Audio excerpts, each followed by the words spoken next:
নমস্কাৰ পুনৰ স্বাগতম জনাইছো আটাইকে এফএনএছ মিডিয়ালৈ। গৌৰৱ গগৈয়ে একেবাৰে মহা বিস্ফোৰণ ঘটাইছে হিন্দী ভাষী লোকসকলৰ মাজত কংগ্ৰেছ প্ৰাৰ্থী মীৰা বৰঠাকুৰৰ হৈ ফেঞ্চি বজাৰ অঞ্চলত হিন্দী ভাষী লোকসকলৰ মাজত যি ভাষণ দিছিলে হিন্দী ভাষাত। একমাত্ৰ এগৰাকীয়ে লাখপতি বাইদেউ আছে, সেয়া দিছপুৰত থাকে, দিছপুৰৱালা लाखपति বাইদেউ। আৰু 56 इंची का जो प्रधानमंत्री है तोड़फाड़ दिया। प्रधानमंत्री नरेंद्र मोदी को चोका समालोचनारे थका हरका करिले आमी এই ভিডিওটো দেখিবলৈ পাম। নিশ্চয় অলপ পিছতে মই দেখুৱাই আছো আপোনালোকক, সম্পূৰ্ণ ভিডিওটো চাব। বিশেষকৈ প্ৰধানমন্ত্ৰীক একেবাৰে চোকা সমালোচনা কৰিছে আৰু অসমৰ মুখ্যমন্ত্ৰী গৰাকীক একেবাৰে থকা হৰকা কৰিছে, তুলা ধুনা দিছে। এই হিন্দী ভাষী লোকসকলৰ মাজত হিন্দী ভাষাত যি ভাষণ দিছে একেবাৰে মহা বিস্ফোৰণ ঘটাই দিছে গৌৰৱ গগৈয়ে। আহক একেলগে চাওঁ গৌৰৱ গগৈৰ এই ভাষণ।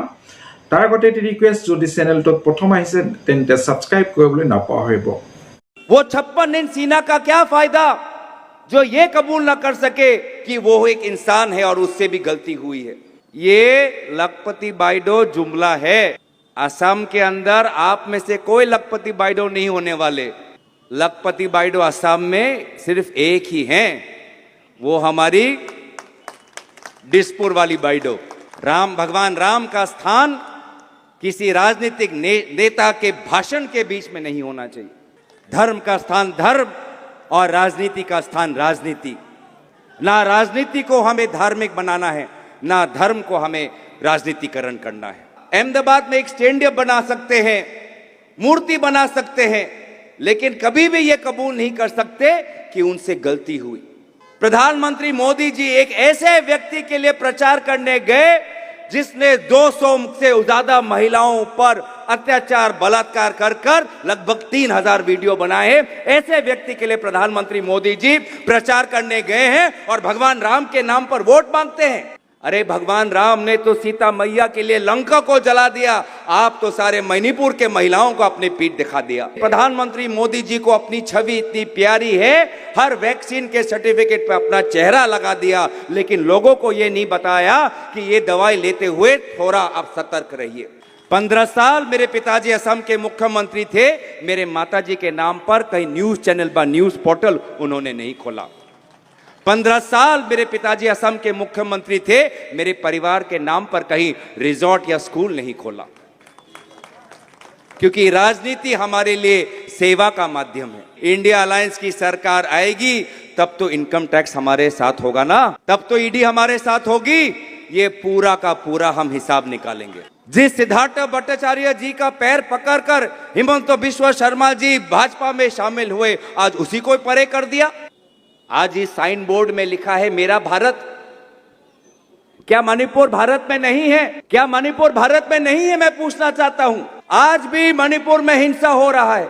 बच्चे आज अपने शिक्षा के लिए स्कूल नहीं जा पा रहे, यूनिवर्सिटी नहीं जा पा रहे, लेकिन प्रधानमंत्री मोदी जी को अपनी छवि इतनी प्यारी है, अपनी छवि इतनी प्यारी है कि वो अपने नाम के लिए एक पूरा अहमदाबाद में एक स्टेडियम बना सकते हैं, मूर्ति बना सकते हैं, लेकिन कभी भी ये कबूल नहीं कर सकते कि उनसे गलती हुई।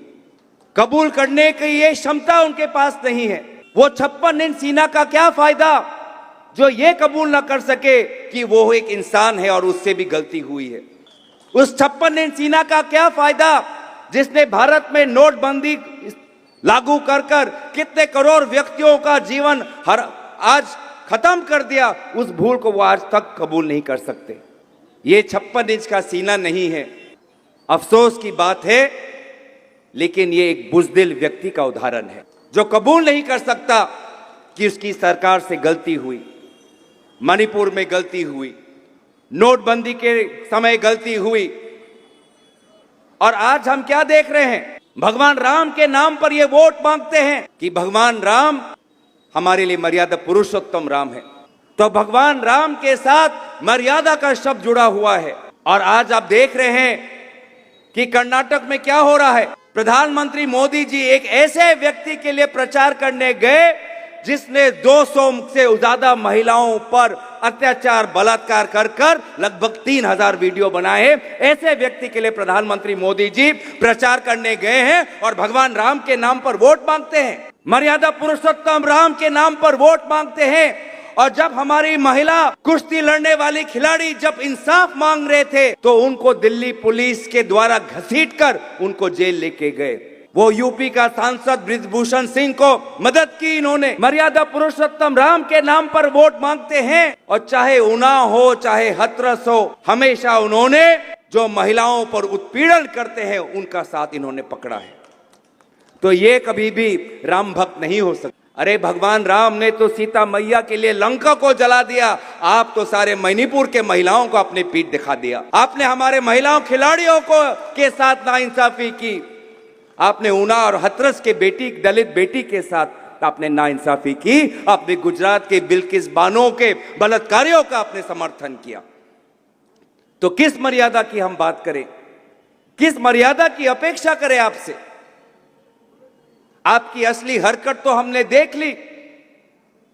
कुछ दिन पहले एसबीआई के इलेक्टोरल बॉन्ड का जो कांड हुआ उसमें पूरा दूध का दूध पानी का पानी हो गया। जो बात हम पहले दिन से कहते आ रहे हैं, जो बात राहुल गांधी जी पहले दिन से कहते आ रहे हैं कि प्रधानमंत्री मोदी जी सिर्फ कुछ चंद व्यापारियों के लिए आज सरकार में काम कर रहे हैं, वो बात एसबीआई इलेक्टोरल बॉन्ड के द्वारा साबित हो गई सच्ची। ये बात आपको याद रखनी होगी कि भगवान राम के नाम पर वोट मांगने के लिए जो प्रधानमंत्री मोदी जी हैं, उन्होंने सिर्फ कुछ चंद पैसों के चंदे के लिए हमारे बुजुर्गों के दवाई का दाम उन्होंने बढ़ा दिया। कोविड को लेके आज हम सब देख रहे हैं कि कोविड को लेके आज सब पूरा दुनिया कबूल कर रहा है कि इस वैक्सीन के द्वारा ऐसे बीमारी हो सकती है जो जानलेवा हो सकते हैं। यह बात उस समय भी पता थी, लेकिन प्रधानमंत्री मोदी जी को अपनी छवि इतनी प्यारी है, हर वैक्सीन के सर्टिफिकेट पे अपना चेहरा लगा दिया, लेकिन लोगों को यह नहीं बताया कि ये दवाई लेते हुए थोड़ा आप सतर्क रहिए। एक चेतावनी भी नहीं दी, सबको मजबूर कराया कि दवाई लेनी पड़ेगी। ये नहीं बोला कि अगर आपके पास हार्ट का कोई समस्या हो, आपके ऊपर साइड इफेक्ट हो सकता है, नहीं, सिर्फ प्रचार से उनका मतलब है और हर वैक्सीन सर्टिफिकेट पे अपना चेहरा लगाकर सबको मजबूर किया कि वैक्सीन लेना पड़ेगा, लेना पड़ेगा। अब मैं पूछना चाहूंगा कि जो लोग जो वैक्सीन लेके आज उनके हार्ट अटैक हुआ, जो उनकी मृत्यु हुई, क्या उनका जिम्मेवारी प्रधानमंत्री मोदी जी लेंगे? इस सरकार के अंदर अहंकार का बीमारी घुस चुका है कि यही बीमारी थी जिस बीमारी ने रावण को खत्म किया। नहीं तो रावण भी बहुत शक्तिशाली था, रावण के पास अपार पैसा अपार धन था, रावण खुद पूजा पाठ में विश्वास करता था, रावण के पास बड़ी सेना थी, लेकिन उसको जब उसके अंदर वासना समाई, जब उसके अंदर अहंकार समाया, तो वो भगवान राम और उनके वानर सेना से वो हार गए। और यही बात आज हम 2024 में देखने वाले हैं कि प्रधानमंत्री मोदी जी आपके अहंकार के कारण आपकी कुर्सी सिटकने वाली है, खिसकने वाली है और लोगों की चुनी हुई इंडिया अलायंस की सरकार आने वाली है। ये लखपति बाइडो जुमला है। असम के अंदर आप में से कोई लखपति बाइडो नहीं होने वाले। लखपति बाइडो असम में सिर्फ एक ही हैं, वो हमारी दिसपुर वाली बाइडो, जिनकी नजर गुवाहाटी के बड़े बड़े दुकानों पर है। लोग तो डरते हैं कि ये दिसपुर से कॉन्वॉय अगर मेरे घर के सामने से गया तो कल को जाके मुझे अपना घर बेचना पड़ेगा। 15 साल मेरे पिताजी असम के मुख्यमंत्री थे, मेरे माताजी के नाम पर कहीं न्यूज चैनल व न्यूज पोर्टल उन्होंने नहीं खोला। 15 साल मेरे पिताजी असम के मुख्यमंत्री थे, मेरे परिवार के नाम पर कहीं रिजॉर्ट या स्कूल नहीं खोला, क्योंकि राजनीति हमारे लिए सेवा का माध्यम है। राजतंत्र चली আছে और हे कारण दिसपुरत बहि থকা মানুহবোৰে নিজকে ৰজা ভাবে, নিজকে ৰজা ভাবি আজি গোটেই অসমটো নিজৰ ব্যক্তিগত সম্পত্তি ভাবে, এনেকুৱা তেওঁলোকৰ ধাৰণা। हमारी ये सरकार आएगी, इंडिया अलायंस की सरकार आएगी, तब तो इनकम टैक्स हमारे साथ होगा ना, तब तो ईडी हमारे साथ होगी। ये पूरा का पूरा हम हिसाब निकालेंगे, सबका हिसाब निकाला जाएगा। एक एक पैसा का हिसाब हम निकालेंगे। ये दिसपुर के कुछ मंत्रियों के आतंक से आज लोग थक चुके हैं।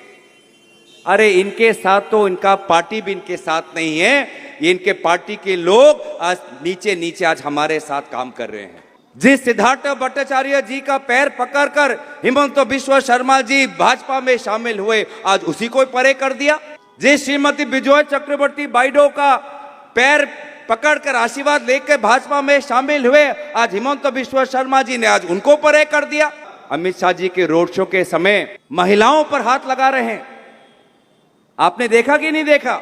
हिमंत बिश्व शर्मा जी के सबसे चहेते युवा मंत्री हमारे असम के महिलाओं के कंधों पे हाथ रखकर उनका अत्याचार किया, उनका अपमान किया। माफी मांगनी चाहिए हमारे असम के महिलाओं से। इन अहंकारी नेताओं को अगर सबक सिखाना है तो 7 तारीख को पंजे के चिन्ह पे वोट डालकर आपको मीरा ठाकुर जी को जिताना है। भगवान राम का स्थान किसी राजनीतिक नेता के भाषण के बीच में नहीं होना चाहिए। धर्म का स्थान धर्म और राजनीति का स्थान राजनीति।